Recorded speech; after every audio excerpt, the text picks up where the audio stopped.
क्या सच में इतिहास सिर्फ किताबों में बंद तारीखों का एक सिलसिला है, या फिर वो इंसानी जज्बातों, कुर्बानियों और खून से लिखी गई कहानियों का महासागर है?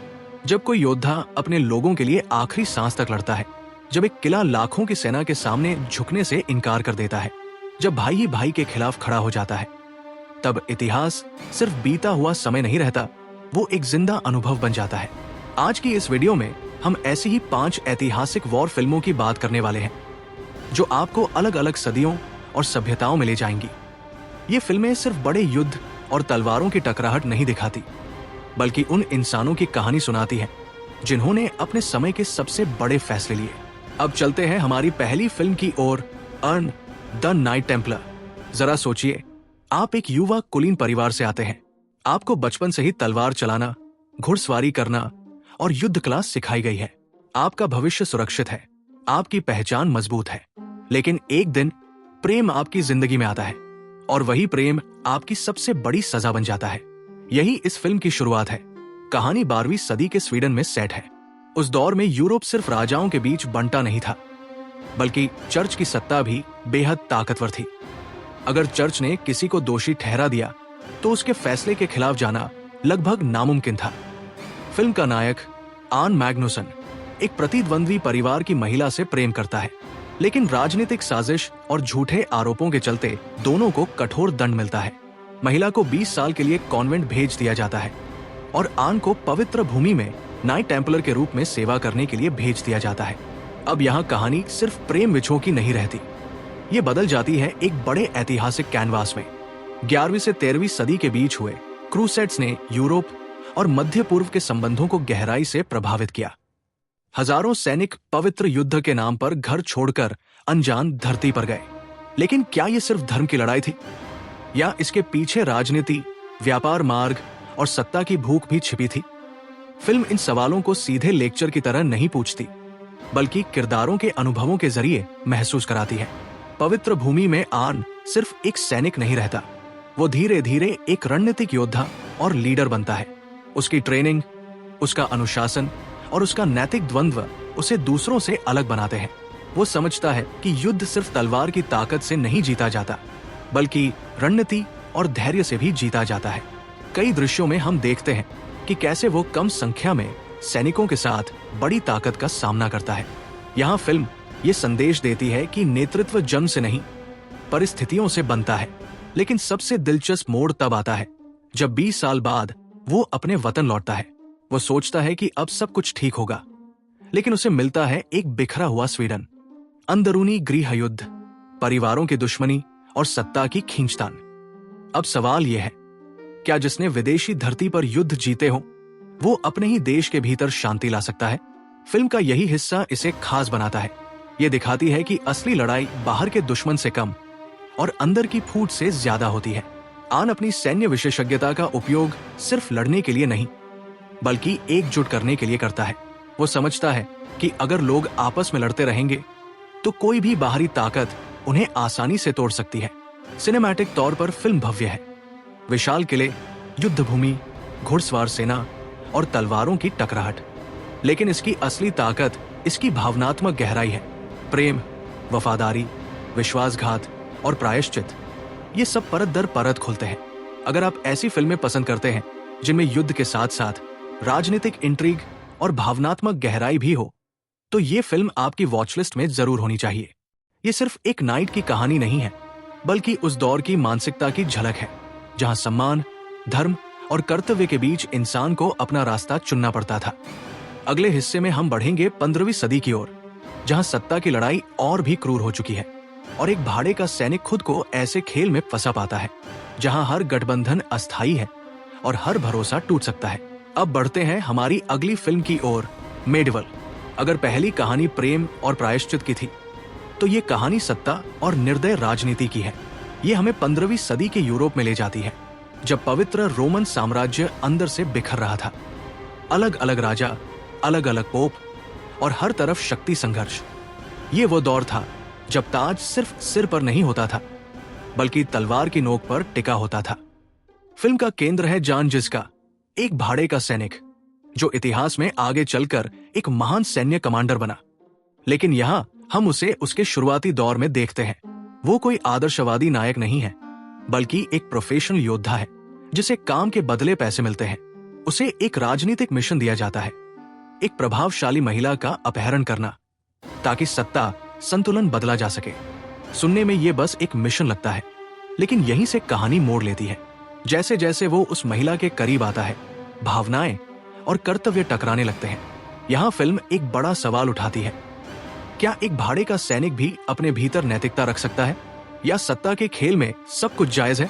1400 के आसपास का यूरोप अस्थिरता से भरा हुआ था। इतिहास बताता है कि उस समय कई इलाकों में लगातार राजनीतिक अस्थिरता और धार्मिक विभाजन थे। ऐसे माहौल में भरोसा सबसे कमजोर चीज बन जाता है। फिल्म की सबसे बड़ी ताकत इसका रियलिस्टिक कॉम्बैट है।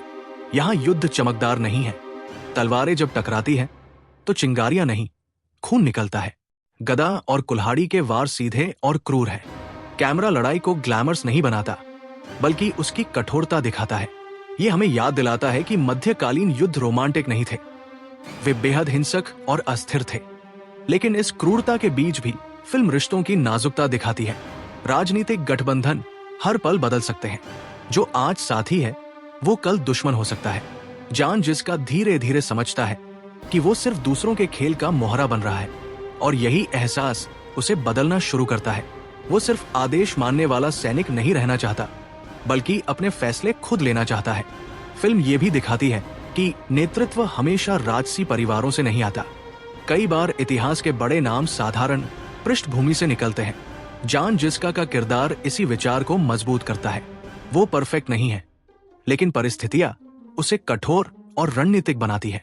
अगर पहली फिल्म में हमने धर्म और प्रेम का टकराव देखा था, तो यहाँ हम सत्ता और स्वार्थ का टकराव देखते हैं। ये कहानी हमें बताती है कि जब दुनिया अस्थिर हो तो सही और गलत की रेखा धुंधली हो जाती है, और ऐसे समय में लिया गया एक फैसला इतिहास का रुख बदल सकता है। ये फिल्म उन दर्शकों के लिए खास है जो ऐतिहासिक यथार्थवाद और कच्ची बिना फिल्टर की लड़ाई देखना पसंद करते हैं। यहाँ नायक चमकदार कवच में चमकता नहीं, बल्कि कीचड़ और खून से लथपथ दिखाई देता है। अब तक हमने यूरोप के दो अलग अलग युग देखे, एक जहां धर्म युद्ध का प्रभाव था और दूसरा जहां सत्ता की भूख चरम पर थी। लेकिन आगे जो कहानी आएगी वो और भी बड़े पैमाने की होगी। वहां दुश्मन सिर्फ एक राजा नहीं, बल्कि उस समय का सबसे विशाल और खतरनाक साम्राज्य होगा, और उसके सामने खड़ा होगा एक छोटा सा समुदाय जो अपनी जमीन और पहचान के लिए आखिरी सांस तक लड़ने को तैयार है। अब बारी है तीसरी फिल्म की, फॉल ऑफ अ किंगडम। जरा कल्पना कीजिए, दूर पहाड़ों के बीच बसा एक शांत इलाका। लोग अपनी जमीन पर खेती कर रहे हैं, परिवार साथ में रह रहे हैं। जिंदगी कठिन है लेकिन अपनी है। और अचानक खबर आती है कि दुनिया की सबसे बड़ी और सबसे खौफनाक सेना आपकी ओर बढ़ रही है। वो सेना जिसने आधी दुनिया को झुका दिया है। क्या आप भागेंगे या आखिरी सांस तक लड़ेंगे? ये कहानी 13वीं सदी के उस दौर में सेट है जब मंगोल साम्राज्य अपने चरम पर था। इतिहासकार बताते हैं कि मंगोलों का साम्राज्य एशिया से लेकर पूर्वी यूरोप तक फैला हुआ था, और उनकी सेना अपनी तेज घुड़सवार रणनीति और अनुशासन के लिए जानी जाती थी। कई शहर बिना लड़े ही आत्मसमर्पण कर देते थे, क्योंकि उनका नाम ही डर पैदा करने के लिए काफी था। लेकिन इस फिल्म में हम देखते हैं एक छोटा सा समुदाय जो घुटने टेकने से इनकार करता है। कहानी का केंद्र है ज़कार नाम का एक नेता और उसका परिवार। वो कोई राजा नहीं है, न ही उसके पास विशाल सेना है। उसके पास बस उसका साहस है और अपने लोगों का विश्वास। जब मंगोल जनरल अपनी सेना के साथ हमला करता है तो फिल्म सिर्फ युद्ध का दृश्य नहीं दिखाती, बल्कि उस मनोवैज्ञानिक दबाव को भी दिखाती है जो ऐसे समय में लोगों पर पड़ता है। यहाँ एक अहम सवाल उठता है, क्या संख्या ही ताकत होती है या एकता और विश्वास भी ताकत बन सकते हैं? इतिहास में कई उदाहरण हैं जहां छोटी टुकड़ियों ने बड़े साम्राज्यों का सामना किया। वे हमेशा जीत नहीं पाए, लेकिन उनकी कहानी पीढ़ियों तक सुनाई गई। फिल्म इसी जज्बे को पकड़ती है। इस फिल्म की खास बात यह है कि ये सिर्फ पुरुष योद्धाओं पर फोकस नहीं करती, इसमें महिलाओं का किरदार भी मजबूत है। जब पुरुष युद्ध भूमि में है तब घर की जिम्मेदारी और मनोबल बनाए रखना भी एक तरह की लड़ाई है। यहाँ प्रेम और त्याग की परतें कहानी को और भावनात्मक बनाती है। एक युवा जोड़ा जो भाग सकता है और अपनी जान बचा सकता है, लेकिन वो रुकने और अपने लोगों के साथ खड़े होने का फैसला करता है। यही फैसला कहानी को गहराई देता है। युद्ध के दृश्य बड़े और तीव्र है। पहाड़ों के बीच घुड़सवारों की दौड़, तलवारों की टकराहट और रणनीतिक जाल, सब कुछ मिलकर ये दिखाता है कि युद्ध सिर्फ ताकत का खेल नहीं, बल्कि दिमाग का भी खेल है। जब दुश्मन विशाल हो तो सीधी टक्कर हमेशा सही रणनीति नहीं होती। कभी कभी भूगोल, मौसम और सामूहिक बुद्धिमत्ता भी हथियार बन जाते हैं। फिल्म ये भी दिखाती है कि युद्ध का असर सिर्फ रणभूमि तक सीमित नहीं रहता। हर जीत और हर हार के पीछे टूटे हुए परिवार, खोई हुई जिंदगियां और बदलती हुई पीढ़ियां होती है। और यही इसे सिर्फ एक एक्शन फिल्म नहीं, बल्कि एक भावनात्मक ऐतिहासिक गाथा बनाता है। अगर आपको ऐसी कहानियां पसंद है जहां अंडरडॉग बड़ी ताकत के सामने खड़ा होता है, जहां सम्मान और स्वतंत्रता के लिए लड़ाई लड़ी जाती है, तो ये फिल्म आपको जरूर पसंद आएगी। ये हमें याद दिलाती है कि कभी कभी हार निश्चित लगती है, लेकिन संघर्ष ही असली पहचान बन जाता है। अब तक हमने यूरोप के धर्म युद्ध, सत्ता संघर्ष और मंगोल आक्रमण की कहानी देखी, लेकिन अगली फिल्म हमें एशिया के एक ऐतिहासिक किले तक ले जाएगी, जहां कुछ हजार सैनिकों ने लाखों की सेना के सामने हार मानने से इनकार कर दिया और उस एक फैसले ने इतिहास में उन्हें अमर कर दिया। अब बात करते हैं चौथी फिल्म की, दी ग्रेट बैटल। कल्पना कीजिए एक विशाल किले की, जिसकी दीवारें ऊंची हैं लेकिन संसाधन सीमित। अंदर कुछ हजार सैनिक हैं, बाहर दुश्मन की सेना, संख्या में कई गुना ज्यादा, बेहतर हथियारों से लैस और जीतने के लिए पूरी तरह प्रतिबद्ध। ये कहानी 645 ईस्वी की है, जब तांग वंश की सेना ने कोरियाई गोगुर्यो राज्य के अंसी किले को घेर लिया था। इतिहास में ये घेराबंदी एक प्रतीक बन चुकी है, साहस बनाम शक्ति। फिल्म की शुरुआत ही हमें ये एहसास दिला देती है कि ये सिर्फ जमीन की लड़ाई नहीं है, ये पहचान की लड़ाई है। तांग साम्राज्य अपने विस्तार के चरम पर था। उनका लक्ष्य साफ था, गोगुर्यो को झुकाना। लेकिन अंसी किले के कमांडर यांग मानचुन ने आत्मसमर्पण से इनकार कर दिया। सोचिए, जब आपके सामने लाखों की सेना हो, तब नहीं कहना कितना भारी फैसला होता होगा। फिल्म इस घेराबंदी को सिर्फ युद्ध के दृश्यों तक सीमित नहीं रखती। ये दिखाती है कि किले के अंदर मनोबल बनाए रखना कितना कठिन होता है। खाना सीमित है, हथियार सीमित है और हर दिन दुश्मन नए हमले के साथ आता है। ऐसे में असली ताकत क्या होती है? सैनिकों की संख्या या उनके इरादे? इतिहास बताता है कि अंसी की घेराबंदी महीनों तक चली। ये कोई एक दिन की लड़ाई नहीं थी। लगातार हमले, रणनीतिक चालें और मानसिक दबाव। फिल्म इन सबको बड़े पैमाने पर सिनेमैटिक अंदाज में पेश करती है। विशाल युद्ध दृश्य, तीरों की बारिश और घेराबंदी की मशीनें, सब कुछ एक महाकाव्य जैसा लगता है। लेकिन इस भव्यता के बीच असली कहानी इंसानी धैर्य की है। कमांडर का किरदार यहाँ बेहद महत्वपूर्ण है। वो सिर्फ आदेश देने वाला नेता नहीं, बल्कि अपने सैनिकों के साथ खड़ा रहने वाला साथी है। जब मनोबल गिरता है, वो उम्मीद देता है। जब डर हावी होता है, वो साहस की याद दिलाता है। यही नेतृत्व का असली अर्थ है, संकट में स्थिर रहना। फिल्म एक बड़ा व्हाट इफ अभी हमारे सामने रखती है। अगर उस समय अंसी किला गिर गया होता, तो शायद क्षेत्र का राजनीतिक भविष्य अलग होता। शायद सीमाएं बदल जाती, संस्कृति बदल जाती और इतिहास की धारा किसी और दिशा में बहती। यही वजह है कि यह कहानी सिर्फ एक किले की नहीं, बल्कि एक पूरे राष्ट्र की आत्मा की कहानी बन जाती है। सिनेमेटोग्राफी और बैटल कोरियोग्राफी इस फिल्म की सबसे बड़ी ताकत है। हर हमला, हर पलटवार, हर रणनीतिक चाल इतनी विस्तार से दिखाई गई है कि दर्शक खुद को उस किले की दीवारों पर खड़ा महसूस करता है। लेकिन साथ ही फिल्म ये भी दिखाती है कि हर जीत की कीमत होती है। हर बहादुरी के पीछे कोई न कोई बलिदान छुपा होता है। अगर आपको बड़े पैमाने की ऐतिहासिक एक्शन फिल्में पसंद हैं, जहां रणनीति और साहस साथ साथ चलते हैं, तो ये फिल्म आपकी लिस्ट में जरूर होनी चाहिए। ये हमें सिखाती है कि कभी कभी इतिहास में सबसे बड़ी जीत सिर्फ जिंदा बच जाना नहीं होती, बल्कि झुकने से इनकार करना होता है। अब तक हमने प्रेम, सत्ता संघर्ष, मंगोल आक्रमण और एक ऐतिहासिक घेराबंदी देखी, लेकिन हमारी आखिरी फिल्म हमें और पीछे ले जाएगी, उस समय में जहां इतिहास और मिथक एक दूसरे में घुल जाते हैं, जहां एक शहर की नींव एक भाई के खून से रखी जाती है और एक भविष्यवाणी पूरे साम्राज्य की दिशा तय करती है। अब हम पहुंचते हैं अपनी पांचवी और सबसे अलग फिल्म पर, दी फर्स्ट किंग। अगर अब तक की कहानियां इतिहास के दस्तावेजों में दर्ज युद्धों की थी, तो ये कहानी इतिहास और मिथक के बीच खड़ी है। ये हमें बहुत पीछे ले जाती है, उस दौर में जब रोम अभी साम्राज्य नहीं बना था, जब वो सिर्फ एक विचार था, एक सपना था, और उस सपने की नींव दो भाइयों की कहानी पर टिकी थी। कहानी रोमुलस और रेमुस की है, दो जुड़वा भाई जो टाइबर नदी के किनारे शांत जीवन जी रहे होते हैं। अचानक बाढ़ सब कुछ बदल देती है। वे बच तो जाते हैं, लेकिन गुलाम बना दिए जाते हैं। यहां से शुरू होती है उनकी असली परीक्षा। जीवित रहना ही सबसे बड़ी चुनौती बन जाता है। फिल्म की सबसे बड़ी खासियत यह है कि यह बहुत रॉ और यथार्थवादी है। यहाँ भव्य महल नहीं है, चमकदार कवच नहीं है। मिट्टी, पसीना, खून और डर सब कुछ बहुत कच्चे रूप में दिखाया गया है। ऐसा लगता है जैसे आप किसी पौराणिक कथा का ग्लैमरस वर्जन नहीं, बल्कि उसका कठोर सच देख रहे हों। जैसे जैसे कहानी आगे बढ़ती है, एक भविष्यवाणी सामने आती है। एक ऐसा साम्राज्य बनेगा जो महान होगा, लेकिन उसका नाम उस भाई के नाम पर होगा जो दूसरे भाई को मार देगा।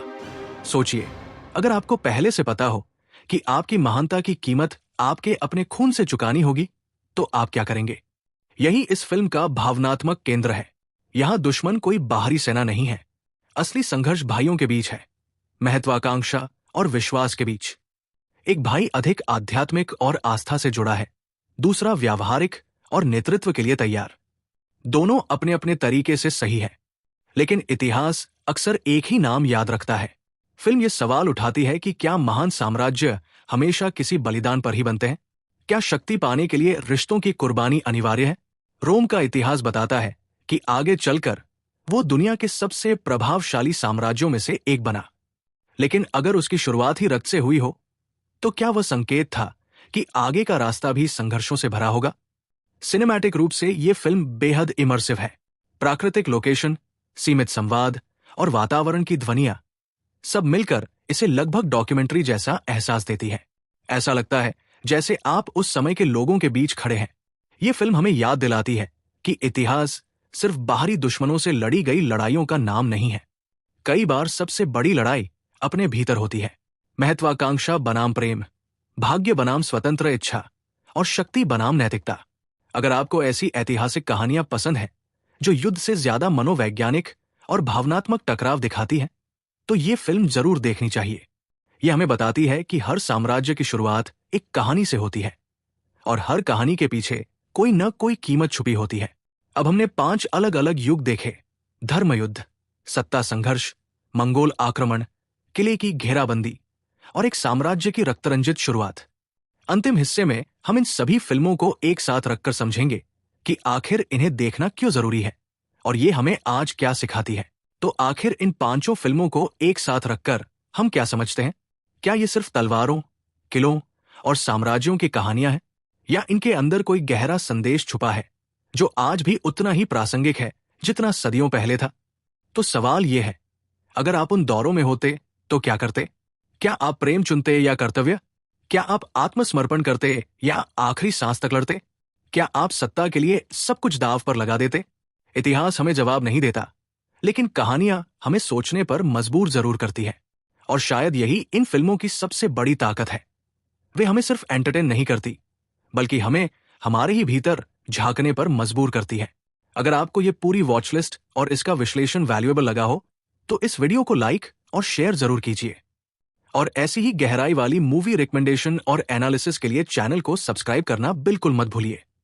आपकी नजर में इन 5 में से सबसे प्रभावशाली फिल्म कौन सी है और क्यों? नीचे कमेंट में जरूर बताइए।